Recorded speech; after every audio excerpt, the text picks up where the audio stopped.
કતારગામ ઉત્કલનગર બ્રિજની વલ્લભાચાર્ય આશ્રમ શાળા પાસેથી પસાર થતા રસ્તા પર ટ્રાફિકનું ભારણ વધુ રહેતું હોય તેમજ હીરાબાગ જંકશન પર પીક અવર્સ દરમિયાન ભારે ટ્રાફિક રહેતું હોય જે ધ્યાને લઈ સદર ટ્રાફિકની સમસ્યાના નિવારણ અર્થે આજરોજ માનનીય mayor Shri Dakshesh Mavani, traffic police, સ્થાનિક પોલીસ અને સુરત મહાનગરપાલિકાના બ્રિજ સેલના અધિકારીઓ શ્રી સાથે સ્થળ મુલાકાત કરાઈ।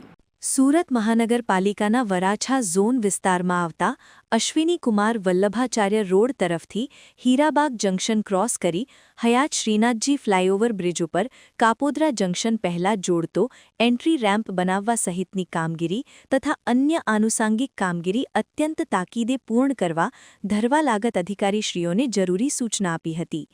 સદર એન્ટ્રી રેમ્પ બનાવવાથી હીરાબાગ જંકશન પર પીક અવર્સ દરમિયાન ભારે ટ્રાફિક રહેતું હોય જે ટ્રાફિકનું ભારણ ઓછું થશે અને હીરાબાગ જંકશન પર ટ્રાફિકની સમસ્યાનું મહદઅંશે નિરાકરણ આવી શકશે। સદર બ્રિજની લંબાઈ એપ્રોચ સહિત 556.83 રનિંગ મીટર, પહોળાઈ 6.50 મીટર તેમજ અંદાજિત ખર્ચ ₹16.43 કરોડ થનાર છે।